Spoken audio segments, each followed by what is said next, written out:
We wanted to host this meeting for worship, and an interfaith space for us to spiritually gather, to be in support and solidarity with people in prisons and detention centers at this time, and call and extend the call to free them all in a spiritual space. And we are experimenting with using meeting for worship, the Quaker practice of many voices being shared in this space today.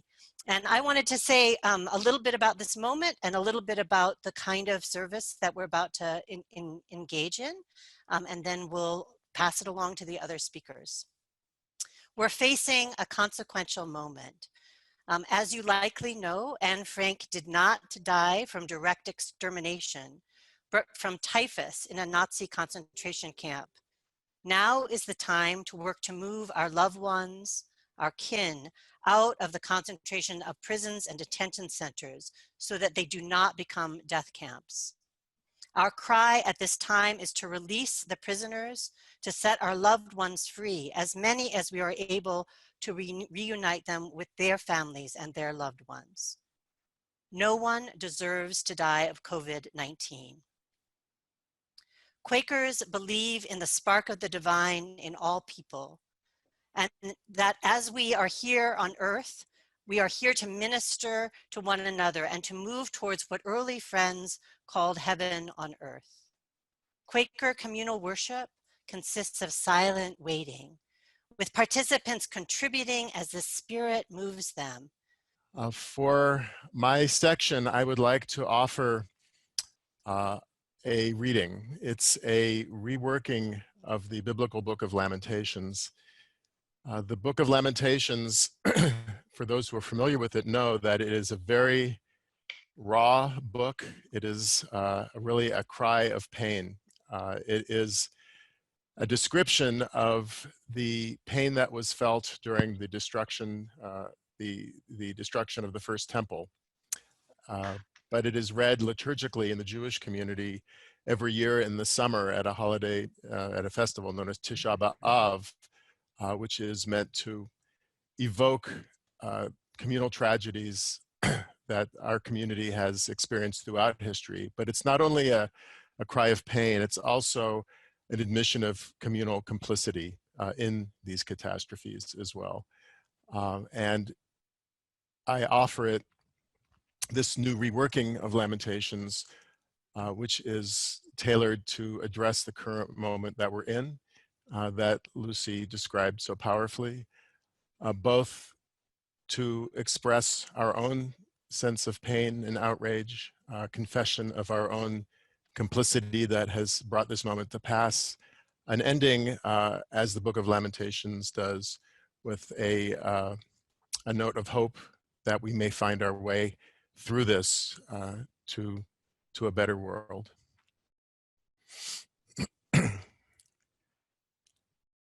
Our cities lay in desolation. We are beyond humiliation, and yet we can still not fathom the truth of our own shame. We who incarcerate human beings without pity, who imprison immigrants without a thought, who build systems that destroy families indiscriminately. Do we even know what it means to be dishonored? Can we see our so-called glorious past for the sham that it is? That the way of life we celebrate is but a privilege for the few and the powerful? Can we see that our own might is now our downfall? We have venerated leaders who should be tried for their crimes. We never dared imagine a power greater than our own. Like so many before us, we conquered the land, then drew borders as a testament to our fear and dread. Now we build massive prisons to incarcerate Black and brown people, poor people, people whose humanity we deem disposable. We built even higher walls to keep out those who seek shelter, like cattle in cages, children crying out for parents who will never answer their calls, voices echoing endlessly through the camps where there is no one left to hear. And now, as a plague grows and spreads through our midst, the cries of the imprisoned, the detained, the incarcerated grow louder every day. Those who are denied the luxury of sheltering in place remain crowded in cramped cell blocks and detention centers, while we remain safe in our homes, mourning what we have lost. We pray for an end to this pandemic. We yearn to be free, but do not stop to consider those whose freedoms we have long denied. But our silence betrays us. These prisons will soon imprison us all. Soon there will be no one left, only a single mass of mourners, whispering broken hymns of lament, grieving what was lost and what might have been. One day we will know the sorrow of the dispossessed. We who never heard the cries of the imprisoned will know what it means to be locked away, detained and discarded. Those whom we scorned and abandoned will bitterly welcome us to the world of the dispossessed. The pain we created through our own fearful actions will surely come back for us all. Let us hope and pray there is still time. Let the cries from beyond the walls pour into our hearts like water, the cries of any who have been taken from their homes, pursued, taken, locked away, sent away, anyone whose very lives are forbidden, forgotten, forsaken. Let this moment inspire us to take down oppressive systems built by the powerful to maintain the power of the powerful. Let their cries remind us that there is a power yet greater that comes from a place that knows no borders, no prisons, no deportations, no barrier walls, no guards, no soldiers, no ICE, no police. A place where we no longer need to struggle because justice gushes forth like a mighty stream, flowing freely from the sovereign beyond all sovereigns. We beseech you, renew our days, that we may build the world that somehow still might be. May it be your will, and may it be ours. And let us say, Amen.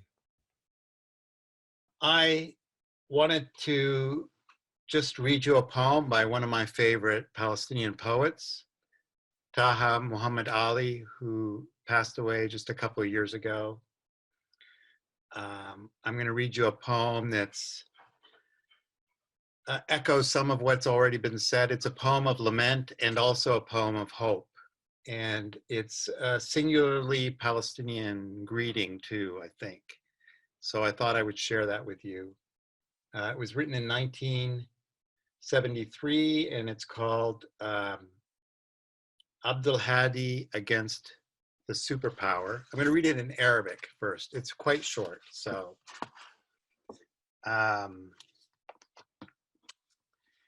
عبد الهادي يصارع دولة عظمى في حياته ما قرأ وما كتب في حياته ما قطع شجرة ولا طعن بقرة في حياته ما جاب سيرة نيويورك تايمز بغيابها في حياتها ما رفع صوته على أحد إلا بقوله تفضل والله عظيم غير تتفضل مع ذلك فهو يحيا قضية خاسرة حالته ميؤوس منها وحقه ذرة ملح سقطت في المحيط أيها السادة إن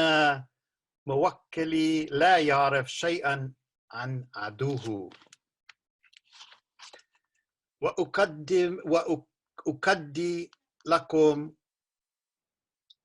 إنه لو رأى بحارة الانتربرايز لقدم لهم البيض المقلي واللبن الكيس. So this is titled Abdul Hadi Fights a Superpower. Abdul Hadi is just a regular person, nobody of any renown. And one other word, Leban, is yogurt. In his life, he neither wrote nor read. In his life, he didn't cut down a single tree, didn't slit the throat of a single calf. In his life, he did not speak of the New York Times behind its back, didn't raise his voice to a soul, except in his saying, "Come on, please, by God, you can't refuse." Nevertheless, his case is hopeless, his situation desperate. His God-given rights are a grain of salt tossed into the sea. Ladies and gentlemen of the jury, about his enemies, my client knows not a thing. And I can assure you, were he to encounter the entire crew of the aircraft carrier Enterprise, he'd serve them eggs, sunny side up, and lebne, fresh from the bag. I am climbing high mountains, trying to get home. I am climbing high mountains, trying to get home. I am climbing high mountains, climbing high mountains, climbing high mountains, trying to get home. Lord, I am walking deep valleys. Lord, I'm walking deep valleys, trying to get home. Lord, I am walking deep valleys, trying to get home. I am walking deep valleys, walking deep valleys, walking deep valleys, trying to get home. I am wading deep waters. I am wading deep waters, trying to get home. Lord, I am wading deep waters, trying to get home. I am wading deep waters, wading deep waters, wading deep waters, trying to get home, trying to get home, trying to get home, trying to get home.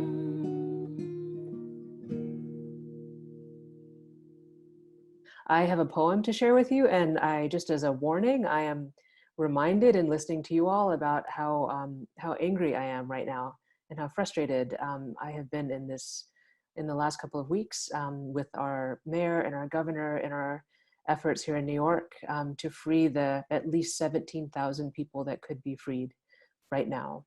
And so the poem reflects that. So I feel a little apologetic.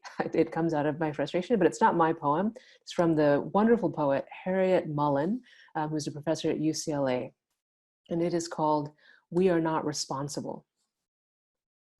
We are not responsible for your lost or stolen relatives. We cannot guarantee your safety if you disobey our instructions. We do not endorse the causes or claims of people begging for handouts. We reserve the right to refuse service to anyone. Your ticket does not guarantee that we will honor your reservations. In order to facilitate our procedures, please limit your carrying on. Before taking off, please extinguish all smoldering resentments. If you cannot understand English, you will be moved out of the way. In the event of a loss, you'd better look out for yourself. Your insurance was canceled because we can no longer handle your frightful claims. Our handlers lost your luggage and we are unable to find the key to your legal case. You were detained for interrogation because you fit the profile. You are not presumed to be innocent if the police have reason to suspect you are carrying a concealed wallet. It's not our fault you were born wearing a gang color. It's not our obligation to inform you of your rights. Step aside, please, while our officer inspects your bad attitude. You have no rights we are bound to respect. Please remain calm, or we can't be held responsible for what happens to you. So of course we are all responsible, and we will work to hold those who are responsible accountable. So here I was as an organizer sentenced to serve 2 years in prison. I had an opportunity to take a really hard look at the prison industrial complex. And that is when I figured out that indeed there was no differentiating against the same evil forces that pollutes this planet and its resources to the same exploitive system that extracts our Black and brown bodies from our communities into prisons and detention centers.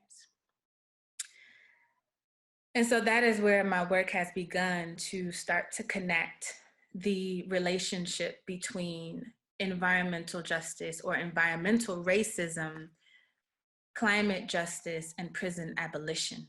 Because as you can see, even now, during this global pandemic, it is a time where we all should be questioning the legitimacy of this current system and how we can see that it does not work. And so we have to fight against the false narratives that the system creates to stay alive. And the reason why we see the pain of what we see today, which is can be so hard, is how we, and it shows itself by extracting our communities and tearing our communities apart. But believe me, this is indeed a dying system. And when a system dies that is used to being so strong, it gives your hardest blows before it dies. But indeed, this is an opportunity for us to take our most radical dreams, our most radical dreams, and bring them into reality. And so this is why you see the words and the work of organizers or activists who have been challenging and knocking down on these walls for generations. This is where you see water moratoriums, like here in Detroit, where you have water warriors here who have been fighting to get people's water turned on. Right now, we have 10,000 people who are living without water during a global pandemic. But if it was not for organizers and activists who have been calling for these changes, you would not see the actions of eviction moratoriums. You would not see the works of water moratoriums. You would not see the work of stops on utilities being shut off. You would not see those things if it was not for organizers who have been fighting against those things on a daily. And so I want to share with you all a quote from Detroit activist and philosopher Grace Lee Boggs. This quote was a quote that supported me greatly. It was given to me at the right time. I was actually in prison and on the phone with a loved one who accompanied me during my incarceration, and they told me this quote, and it meant everything to me. And I really want you all, wherever you are, to repeat after me. This is from Grace Lee Boggs. This is a great time to be alive. I can see your lips moving. This is a revolutionary time to be alive. We are in the midst of a spiritual uprising where humans have awakened to understand that we have souls.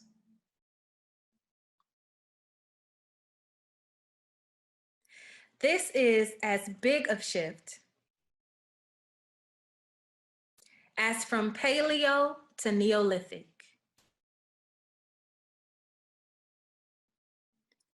And now we have a chance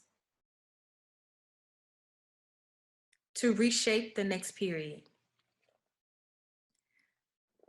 So when that was given to me, you all, that meant that my body, my physical body had to be in this space of pain. I had to be physically separated from my children so that a larger piece of work could happen. And so this is a time, you are, to imagine a world without prisons, because even that kind of thought, even for your most conscious, even for your most revolutionary minded people, that can be a struggle to imagine a world without prisons. But we are our ancestors' most wildest dreams. And for they have, I don't even know if they were able to see what we have come to be today. And so it is our opportunity and our duty to imagine a world without prisons, imagine a world where all are free, and imagine a world where no one is disposable. So thank you all. Peace. Gonna keep on moving forward. Keep on moving forward. Keep on moving forward. Never turning back. Never turning back. Sigamos adelante. Siempre adelante, siempre adelante, sin volver atrás, sin volver atrás. Gonna keep on loving boldly, keep on loving boldly, keep on loving boldly. Never turning back, never turning back. Amarremos con pasión, Siempre con pasión, siempre con pasión, siempre con pasión, siempre con pasión, sin volver atrás, sin volver atrás. Gonna reach across our borders, reach across our borders, never turning back, never turning back. Vivamos sin fronteras, siempre sin fronteras, siempre sin fronteras, siempre sin fronteras, sin mover atrás, sin mover atrás. No cages and no walls, no cages and no walls, no cages and no walls, never turning back, never turning back. ni jaulas ni muros, Ni jaulas ni muros, ni jaulas ni muros, ni jaulas ni muros, ni jaulas, ni jaulas ni muros, sin volver atrás, sin volver atrás. Gonna reunite the family, all of them, reunite the families, reunite the families, never turning back, never turning back. Familias reunidas, siempre reunidas, siempre reunidas, siempre reunidas, siempre reunidas, sin volver atrás, sin volver atrás. Gonna keep on moving forward. Keep on moving forward. Keep on moving forward. Never turning back. Never turning back. Never turning back. Never turning back. Never turning back. Never turning back.